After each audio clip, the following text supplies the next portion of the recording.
Hi friends, welcome back to my channel. আজ আমি আপনাদের সাথে আরও একটা স্ন্যাক্সের রেসিপি শেয়ার করব, লঙ্কার পকোড়া বা মির্চ পকোড়া। রেসিপিটা আপনারা দেখুন, ভালো লাগলে লাইক শেয়ার করবেন আর আমার চ্যানেলটাকে সাবস্ক্রাইব করে আমার পাশে থাকবেন। তাহলে চলুন দেরি না করে রেসিপিটা দেখে নিই। আমি এখানে বড় বড় লঙ্কা নিয়েছি। এই লঙ্কাগুলো ঝাল হয় না, কিন্তু এগুলো গন্ধটা খুব সুন্দর হয়, অনেকটা ক্যাপসিকামের মতো গন্ধটা হয়। এই লঙ্কাগুলোকে নিয়ে আমি মাঝখান থেকে চিড়ে, অল্প একটু চিড়ে ভেতর থেকে দানাগুলোকে বার করে রেখেছি। সবগুলোকে আমি তাই করেছি। আর এখানে আমি দুটো আলুকে সেদ্ধ করে ম্যাশ করে রেখেছি। এবার আমি এই আলুতে দুটো কাঁচা লঙ্কা কুচি মেশাবো আর একটু ধনেপাতা অ্যাড করব।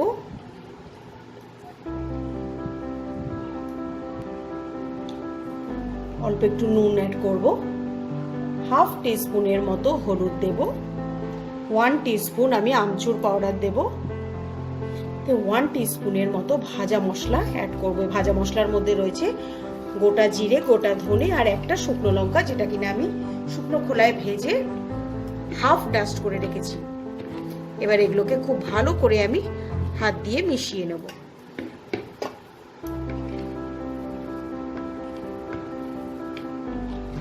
নুন আর ঝালটা আপনারা আপনাদের পরিমাণ মতো দেবেন। এবার আমি এই আলুর মিশ্রণটাকে এই লঙ্কার ভেতর হাত দিয়ে ভালো করে ভেতরে ঢুকিয়ে দেব।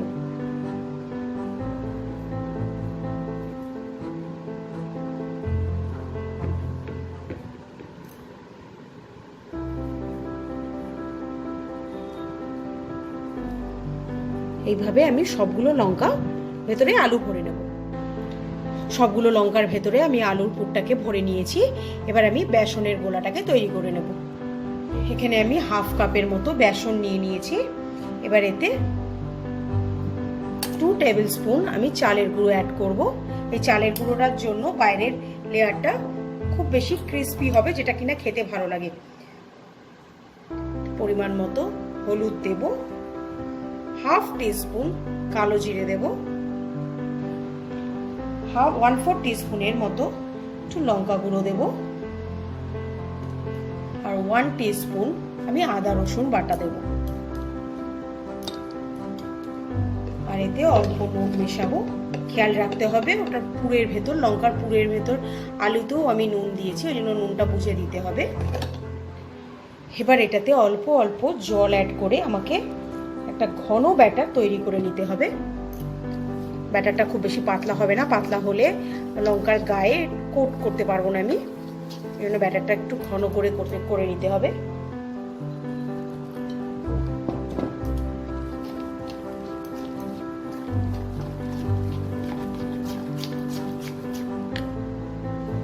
ব্যাটারটা আমার তৈরি হয়ে গেছে, দেখতেই পাচ্ছেন এটার ঘনত্বটা। এবার আমি পকোড়াগুলোকে ভেজে নেব। আমি এখানে একটু সাদা তেল গরম করে নিয়েছি। এবার এখান থেকে 2 চামচ সাদা তেল আমি এই ব্যাটারে দিয়ে দেবো।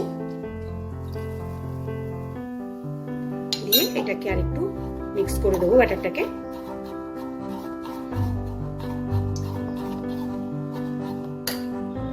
এখানে আমার তেলটা গরম হয়ে গেছে। এবার আমি লঙ্কাগুলোকে এই ব্যাটারে এরকম ভাবে চুবিয়ে, চারিদিক থেকে ভালোভাবে চুবিয়ে আমি এখানে গরম তেলের মধ্যে দিয়ে দেবো। এইভাবে আমি সবগুলো লঙ্কাকে এরকম ব্যাটারের মধ্যে চুবিয়ে তেলে দিয়ে দেবো। ফ্লেমটা মিডিয়াম রাখবো। এই পকোড়াগুলোকে আমার স্লো থেকে মিডিয়াম ফ্লেমে উল্টে পাল্টে লাল করে ভেজে নিতে হবে।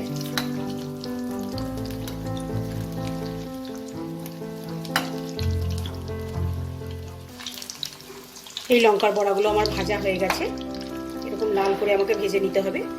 এবার আমি এগুলোকে তুলে নেব। ঠিক একই রকম ভাবে আমি সবগুলো লঙ্কার চপ বা লঙ্কার পকোড়া যাই বলেন না কেন, সেগুলোকে আমি মিডিয়াম ফ্লেমে ভেজে নেব।